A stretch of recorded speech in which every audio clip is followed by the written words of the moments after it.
আমাদের ইউনিভার্সে মোট 4 ধরনের মৌলিক বল আছে এবং বাকি বলগুলা হচ্ছে এই বলগুলারই কি কোনো একটা পরিবর্তিত রূপ। তো এই 4 ধরনের মৌলিক বল কি কি? আমাদের একটা হচ্ছে মহাকর্ষ বল, একটা হচ্ছে তড়িৎচুম্বক বল, একটা হচ্ছে সবল নিউক্লিয় বল, আর একটা হচ্ছে দুর্বল নিউক্লিয় বল। তো এই নিউক্লিয় শব্দটা দেখে বুঝতে পারছো এই বল দুইটা কি নিউক্লিয়াসের মধ্যে কাজ করে, পরমাণু নিউক্লিয়াসের মধ্যে এদের ফাংশনটা থাকে। আর মহাকর্ষ বল আর তড়িৎ চৌম্বক বল এদের আসলে কোনো সীমা নাই, মানে এদের দূরত্ব নিয়ে কোনো সীমা নাই, এরা যে কোনো দূরত্ব থেকেই কাজ করতে পারে, অর্থাৎ অসীম দূরত্বে তারা কাজ করতে পারে। মহাকর্ষ বল যে কোনো ভরের বস্তুর জন্য প্রযোজ্য, আর তড়িৎ চৌম্বক বল যে কোনো প্রকৃতির বা মানের আধানের জন্য প্রযোজ্য। তো আমরা এই 4টি বলের যদি তুলনামূলক আলোচনাগুলো দেখি, যে মহাকর্ষ বলটা কি? মহাকর্ষ বল হচ্ছে যে মহাবিশ্বে যে কোনো দুইটা বস্তু তাদের মধ্যবর্তী থাকে একটা মহাকর্ষ বল থাকে, এবং এই বলটা কি আকর্ষণ বল।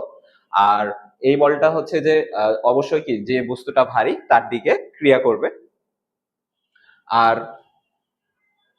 চার্জযুক্ত কণার মধ্যে সেম, আমরা দুইটা বস্তুর জায়গায় কি দুইটা চার্জ কল্পনা করব, এবং এই চার্জের ক্ষেত্রে চার্জের প্রকৃতির উপরে আসলে ডিপেন্ড করবে। এটা ধরলাম একটা চার্জ Q1 আর এটা হচ্ছে Q2, এদের প্রকৃতির উপরে ডিপেন্ড করবে যে বলটা কোন দিকে কাজ করবে। আর বলের মান সেম, ওই আমাদের মহাকর্ষ বলের ক্ষেত্রে কি ছিল ওইটার মতোই, শুধু কি জি এর জায়গায় হবে কে, আর এখানে দুইটা বস্তুর জায়গায় কি হবে দুইটা চার্জ, আর মধ্যবর্তী দূরত্বের বর্গের ব্যস্তানুপাতিক, এই দূরত্বটা ধরলাম আর। আচ্ছা, সবল নিউক্লিয় বল। সবল নিউক্লিয় বল আমাদের নিউক্লিয়াসের মধ্যে কি থাকে, প্রোটন গুলা সবগুলা কি এক জায়গায় থাকে। তো দেখো তোমাদের মনে এরকম কোয়েশ্চেন হওয়া উচিত যে প্রোটন কি পজিটিভ চার্জ যুক্ত কণা, তাহলে প্রোটন পজিটিভ চার্জ যুক্ত কণা হলো একসাথে এতগুলা কণা যখন আছে তাহলে তো তাদের পরস্পরকে বিকর্ষণ করার কথা।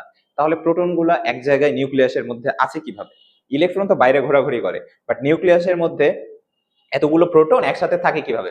যেহেতু তাদের মধ্যে বিকর্ষণ বল কাজ করে, তার মানে ওই বিকর্ষণ বল অপেক্ষা কোনো একটা শক্তিশালী বল আছে যেই বলটা তাদেরকে কি একত্র করে রেখেছে, এবং সেই বলটি হচ্ছে আমাদের সবল নিউক্লিয় বল। আচ্ছা, এরপরে দুর্বল নিউক্লিয় বল। দুর্বল নিউক্লিয় বলটা কি? আমরা জানি যে তেজস্ক্রিয়তার বিষয়ে যখন আমরা জেনেছি যে পরমাণু নিউক্লিয়াস গুলা কি ভেঙে যায়, সাধারণত যে ভারী নিউক্লিয়াস গুলা আছে এগুলা রেডিও অ্যাক্টিভ হয়, এবং এগুলা থেকে কি আলফা বিটা গামা রশ্মি নির্গত হয়, এর মাধ্যমে কি এই নিউক্লিয়াস গুলা ভেঙে যায়।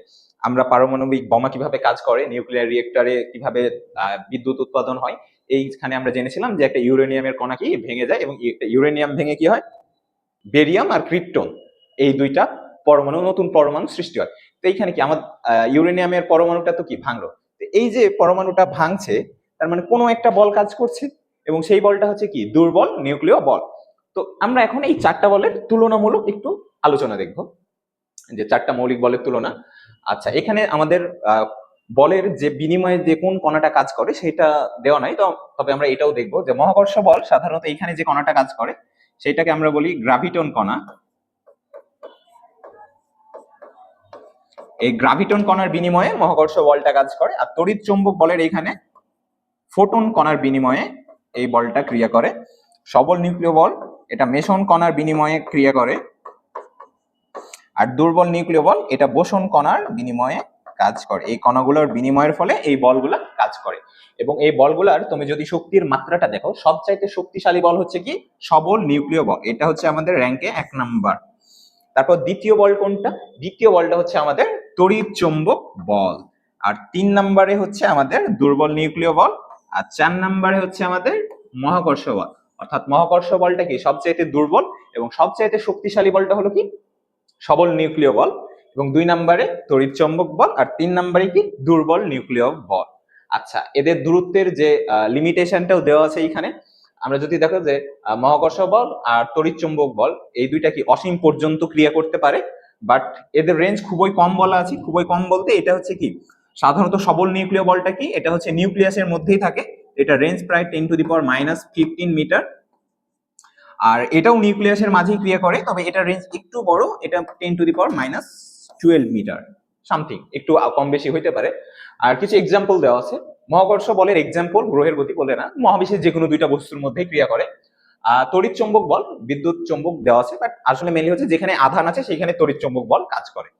তাতে সমধর্মী আধান হতে পারে, বিপরীতধর্মী আধানও হতে পারে।